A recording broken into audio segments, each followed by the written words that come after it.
होलिका दहन जिस दिन अपने यहां होलिका जलती है, उस दिन का पर्व बड़ा महत्व उस पर्व का है। हमारे यहां जब यह माचिस की प्रथा नहीं थी, माचिस नहीं थी, उस दौरान हम घर्षण क्रिया से अग्नि प्रज्वलित करते थे और प्रज्वलित करने के बाद एक विशेष अवसर पर, जैसे होल अष्टक जो आ गया, तो जब होलिका जलेगी उस दिन जो रात्रि की जो अग्नि होती है उसी में से अग्नि ले जाते थे और वो पूरी बरस भर हमारे यहां जलती रहती थी,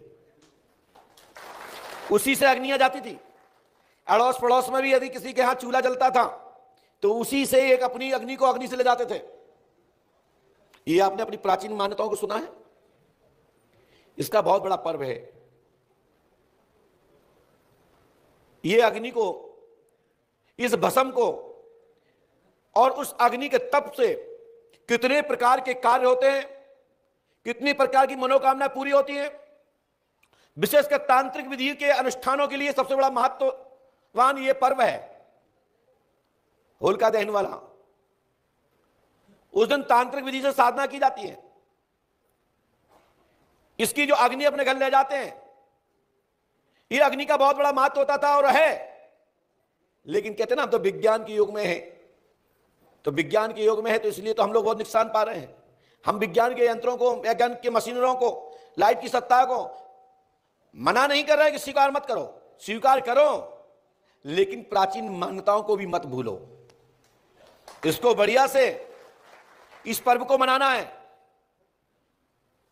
और जिनके घर में पहला जैसे शुभ रतन यानी कि पुत्र रतन की प्राप्ति करना चाहते हैं, तो जो होलिका की जो राख है, जो भस्म है, उसको लिया करके अपने घर में रखे। जिन माता को प्रहलाद चाहिए, हरि भक्त चाहिए, उनको अपने बाजू में बांध करके रखना है। उनको शीघ्र ही गर्भाधान होगा और हरि नाम संकीर्तन मन में करते चले। मैं गारंटी देता हूं, वो रक्षा बांधने मात्र से, बिगर मंत्र के, बिगर अनुष्ठान के, उस रक्षा बांधने मात्र से, उस भभूति को बांधने मात्र से 3 महीने के अंदर गर्भवती हो जाते हैं। लेकिन ये ध्यान रखना, हरि संकीर्तन करते रहना, राम नाम संकीर्तन करते रहना, क्योंकि उसमें संगे एक और है। उस भस्म में कौन की भस्म है पता है? बुआ जी की।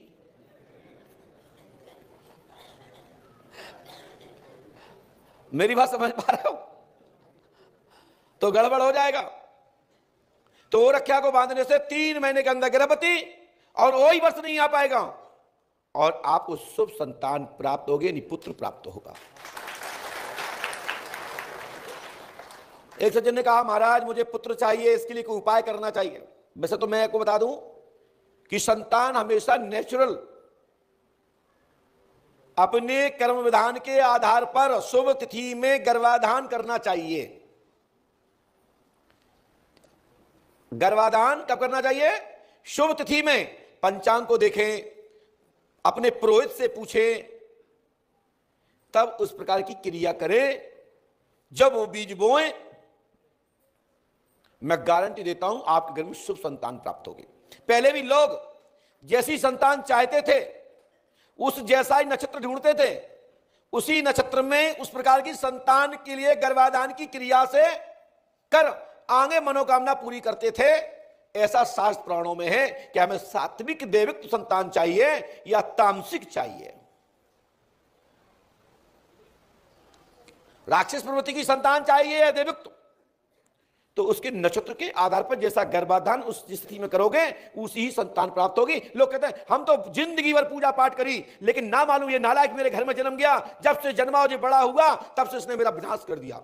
विनाश नहीं कर दिया, तुमने कर लिया। तुमने सोच के मंथन करके गर्भाधान क्यों नहीं किया? अब तो टाइम ही नहीं है, चाहे जब गर्भाधान, बच्चा हो जाए बस, कभी भी हो जाए। इस बात को अच्छे से, मेरी बात को समझना। मैं जो बात कर रहा हूं हमने महर्षि और संतों के मुखारबिंद से सुना, गुरु वचन सुने, उस आधार पर मैं बोल रहा हूं। मैं बड़े लोगों को सीख नहीं दे रहा हूं, गुरु होने के नाते इस बात को जैसे मैंने सुना वही बात मैं आपको दे रहा हूं, क्योंकि गुरु होने के नाते और आप लोग मुझे अनुसरण कर रहे हैं इसलिए। एक आए बोले महाराज क्या हमारे यहां डॉक्टर ने मुझे पेट में लड़की बताई है कि लड़का हो जाएगा। मैंने कहा डॉक्टर ने क्या बताया? लड़की। हमने कि लड़का हो जाएगा। तो हमने कि जब मैं बताऊंगा कि लड़का है वो लड़की बना देगा क्या? डॉक्टर बना देगा? बोले नहीं। तो हमने कि ऐसे ही हमने जब देख लाओगे जहां लड़की है फिर लड़का आएगा कहां से? क्या जादू है क्या? है? या तो भगवान पे विश्वास कर लो या फिर मशीन पे विश्वास करो। एक बोला महाराज हमारे डॉक्टर ने लड़की बताई। हमने कहा अच्छा कहां दिखाया? बोले हमने झांसी में। हमने कहा मैं अभी देखता हूं। मैंने कहा जाओ लड़का होगा। बोले महाराज डॉक्टर ने लड़की बताई, ध्यान रखियो नहीं बाद में रखाओ, मैं आपका छोड़ जाऊंगा। मैंने छोड़ जाना। जब वो लड़का उनके बिटिया को बच्चा हुआ तो लड़का हुआ, लड़की गई कहां? हमने ये हनुमान जी की कृपा है। वही डॉक्टर की फिर मैं बात कर रहा हूं, कोई छोटे मोटे डॉक्टर नहीं झांसी के। आप जाके डॉक्टर राघवेंद्र के यहां पूछ सकते हैं, पता लगा सकते हैं। जब वो फिर मेरे पास आए दूसरे प्रकरण वाले, महाराज बताओ हमारे पेट में क्या है? हमें तुम्हारे पेट में लड़की। डॉक्टर बोला लड़का, वही लड़की। डॉक्टर की दोनों बात कैंसिल। लेकिन सच्चाई यह है हमने नहीं बदलता। डॉक्टर को डर लगता है कि हमने कह दी लड़की, कहीं कोई पुलिस वाले ना हो, ये कोई जांच वाले ना हो तो कहते भैया लड़की है, लड़का है। तो कई डॉक्टर तो जान मिल की लड़का बता देते हैं। हम उनकी पद्धति का विरोध नहीं कर रहे। और कई बार डर के मारे जिन्हें देखा कहीं पुलिस वाला मेटा दस के तो भैया तुम क्या चाहिए, लड़का के लड़की? लड़की। बिल्कुल आपकी कामना पूरी है, आपको बधाई अग्रिम। आप सोचते अरे वही हुआ डॉक्टर ने कह दिया। तो कई बार डॉक्टर लोग भी कानून के दायरे में रहकर कानून हाथ में नहीं ले सकते, ऐसे हम भी नहीं ले सकते। जब मशीन तंत्र वाले पाप से बचते हैं तो हम क्यों पाप करेंगे? हम तो देव शक्ति के माध्यम से बता रहे हैं। हां इतना जरूर है, जब आप गर्भाधान करते हैं, जब संतान की प्राप्ति के लिए आप किसी मंदिर में जाते हैं, मठ में जाते हैं, तो कोई सदगुरु से आप प्रार्थना करते हैं कि महाराज हमारा लड़का नहीं है, लड़कियां ही लड़कियां हैं। तो लड़का कैसे होगा? हमारी पत्नी इस समय गर्भवती है। हां मैं इतना छाती ठोक के घोषणा कर सकता हूं 16 हफ्ते के पहले यदि जानकारी मिल जाती है कि हमें लड़का चाहिए, तो उस दौरान जब वो बनता है सेट, जो नक्शा होता है जिस पर ब्लड चलता है, 2.5 महीने जब होते हैं, 2 महीने के ऊपर जब जाते हैं, जब 2.5 महीने में प्रवेश करते हैं तो वहां से लिंग बनता है। उस अवस्था में मैं आनंद रामायण के हवाले से बोल रहा हूं, जिसको पढ़ना पढ़ लें, जिसको पढ़ना है तो भविष्य पुराण के हवाले से बोल रहा हूं, मैं देवी पुराण के अंतर्गत बोल रहा हूं, मैं 18 पुराणों के अंतर्गत बोल रहा हूं। मैं कोई तथा कथित जैसे डॉक्टर्स अपनी बुक पढ़ करके डॉक्टर बनते हैं, ऐसे ही मैं 18 पुराण 6, 7 उपनिषद आदि को पढ़कर मैं गुरु बना हूं, और गुरु बनाने के लिए प्रेरणा देता हूं कि शास्त्र पुराण पढ़ो। तो उस अवस्था में यदि आपको लड़का चाहिए और 1 ही महीना हुआ है, 1.5 महीना भी हो गया कोई बात नहीं, तो भगवान शंकर को ढारो, जल दूध दो। और जब शंकर भगवान को ढारने जाएं, जल चढ़ाने, तो साथ में दूध ले जाएं, और दूध के साथ में एक नींबू की जड़ ले जाएं, और नींबू की जड़ शंकर भगवान की पिंडी पर रखें। पहले जल चढ़ाएं, फिर गाय का दूध चढ़ाएं, और वो गाय कौन सी होना चाहिए? देसी गाय, श्यामा गाय। मुकेश गुप्ता जी को पता होगा इस बात को। और वो नींबू की जड़ भगवान शिव के लिंग पर रखना है, और जल चढ़ाना है, फिर दूध चढ़ाना है। दूध और वो जड़ी हाथ में मांग लेना है, और वही घर पे जाकर के पीस के दूध में पी लेना है। जाओ लड़का होगा। इसमें कोई भी विज्ञान के लोग जांच कर लें, ये सफल और शुद्ध प्राचीन मान्यता। अथर्ववेद भी यह कहता है कि नींबू की जड़ भगवान शिव पर चढ़ा करके दूध श्यामा गाय का अभिषेक करें और भगवान शिव से उतरी हुई औषधि को और वहीं के जलेरी से टपका हुआ दूध एक चुल्लू अपने पात्र में डाल लें और जड़ को मांग ले और घर में पिस के ग्रहण कर ले, मैं गारंटी देता हूं लड़का होगा। मैं भगवान नहीं हूं, लेकिन यह सफल प्रयोग है, इसमें कोई संदेह नहीं है। परंतु यह ध्यान रखें, यह देवताओं की संतान है, यह संतान देवतुल्य होंगी, उनकी ही विचारधारा के अंतर्गत होगी। बाद में मत कहना कि हमारा लड़का तो 2-2 घंटा 6-6 घंटा पूजा कर रहा। यदि फिल्म दुनिया वाले बच्चे चाहिए हो तो डॉक्टरों से मांगो कि मुझे तो अमिताभ जैसा चाहिए, हमें धर्मेंद्र साहब जैसा चाहिए। हाँ, कि आज के कितने हीरो किसकी शक्ल में चाहिए। वैसे हमारे यहां यह भी कहा गया है कि जैसी भी संतान चाहते हैं, जिस प्रकार चाहते हैं, उस प्रकार का माहौल बनाइए।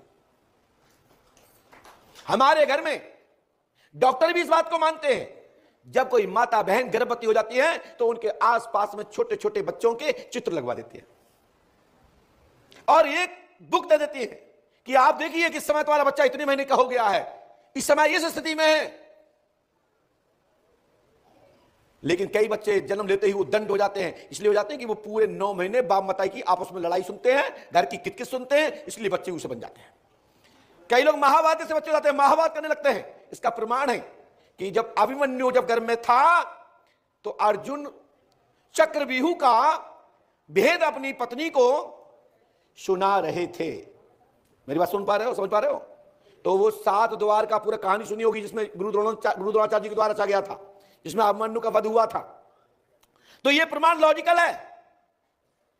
यदि ईश्वरवादी संतान चाहिए तो राम नाम संकीर्तन करना है, साथ में बच्चे को क्या बनाना है, किसकी शक्ल में चाहिए, उस फोटो को अपने सामने लगाइए। तो इसलिए हमारे यहां प्राचीन लोग रामायण सुनवाते थे बहुओं को, बढ़िया सुंदर सुंदर आख्यान, अच्छे अच्छे विषयों की चर्चा, तब वो संतानें ऐसी होती थी। ऐसा हमने अपने बड़े बुजुर्ग, अपने गुरुजनों के मुख से ऐसा सुना और वह मैंने अपने शिष्यों पर प्रयोग किया और उन शिष्यों के वो बच्चे ऐसे हुए जो आज देवतुल्य भी कुछ बच्चे हैं, जिनको हम भी कहते हैं क्या भगवान की कृपा कि इनके अंदर साक्षात नारायण का दर्शन होता है, लक्षण होते हैं, विचारधारा होती है। तो कैसे बच्चे चाहिए, कैसी संतान चाहिए, कैसे गर्भाधान करना है, उसके लिए भी हमको पंचांग, ज्योतिष, गणिताचार्यों से पूछना पड़ेगा। और जैसी संतान चाहिए उसी प्राप्त हो जाएगी। हम और आप बदल गए हैं, ईश्वर पराशक्तियों का योग व्यवस्था, क्रियाएं नहीं बदली। हम और आप बदलने के कारण व्यवस्थाएं बदल गई हैं, लेकिन हमारे यहां पराशक्तियों के ऊपर आज भी वो शास्त्र पुराण उपस्थित है और आज भी वही माहौल, वही स्थिति, वही परिस्थिति, वही योग वाली संतान प्राप्त कर सकते हैं और वो योग निर्मित कर सकते हैं। हमने जितना समझा वो बता रहा हूं, शेष मानना ना मानना तुम्हारे हाथ में है। हमारा तो काम है, आप प्रश्न करोगे उत्तर दे दूंगा, समाधान तो हनुमान जी पंडोकर सरकार करेंगे और आपकी आस्था श्रद्धा होगी तो सफलता मिल जाएगी, नहीं तो मैं भगवान नहीं हूं। आइए, बहुत सारे पॉइंट हैं, जिन पॉइंट पे बोलना चालू कर दूं तो मैं इतने औपचार बता दूं कि लोग ही भ्रमित हो जाएं। लेकिन आपको जिसको ये बात, मेरी बात समझ में आई है, ये प्रयोग करके देख लेना और 1 वर्ष बाद मुझसे मिलकर देख लेना और 3 महीने बाद, 4 महीने बाद जवाब देकर देख लेना। होल आज तक लग चुका है। आप जिस दिन होल का दिन कितनी तारीख को है? 7 तारीख को होल का दहन करेंगे और उसके बाद उसकी भस्मी लगाएंगे और अपने घर में जिनको तंत्र साधना इत्यादि चाहिए तो वही की अग्नि ले आइए और तांत्रिक विधि के मंत्रों को उसी आहुति पर आहुति देकर के अपने मंत्र को जागृत करिए। आपका देव आपके सामने खड़ा हो जाएगा। मंत्र कोई भी हो, लेकिन कृपया ध्यान रखें, कई भक्त लोग इंद्रजाल को ढूंढ रहे हैं, कई लोग दुकानों पर जाके बड़ी बड़ी किताबें खरीद रहे हैं कि मुझे तो पंडोकर सरकार जैसा बनना है, क्योंकि सबको पता है ना कि पंडोकर सरकार जी खूब करने वाले हैं। तो आदमी नौकरी नहीं तलाश रहा, सर्विस नहीं तलाश रहा कोई भी, वो तो पंडों का सरकार बनना चाहता है जिससे मोटा माल आने लगे। जो देखो महाराज क्या करना, मुझे दरबार, आपकी इच्छा हो तो मैं दरबार चला लूं। दरबार ऐसे हो रहा है जैसे कि मार्केट में सब्जी बट रही हो, ले जाओ सब्जी, हर कोई सब्जी बेच रहा है। मेरी बात समझ रहे हैं हम क्या कहना चाहते हैं? शक्ति मिलती है साधना से, शक्ति मिलती है आपकी तपस्या से, शक्ति मिलती है आपके योग से, और शक्ति मिलती है आपके ब्रह्मचर्य से। योग माने ब्रह्मचर्य, मैंने डबल उसी को कह दिया। और फिर उसके पीछे की मंशा क्या है? नहीं सभी लोग पंडों का सरकार ना बन जाए। और आप देखना आने वाले समय में कई बाबाओं की पोल खुलने वाली है। बस वो तो क्या है, जब तक मीडिया में पैसे फिक रहे हैं तब तक पोल बची है। निर्मल बाबा जैसी कई बाबाओं की पोल खुल जानी है। लाल समोसा खाना, हरा खा लेना, पीला खा लेना, काला खा लेना, यही हो जाएगा, सब बोलेगा। आजकल पर्चा लिखने वाले 100 में से 95 तो ट्रिक से लिख रहे हैं। लेकिन मैं कह रहा हूं खूब लिखो, लेकिन ऐसी कोई गलती मत करना जिससे साधु संतों को नीचा ना देखना पड़े। बस ऐसी कोई गलती ना करें, खूब लिखो।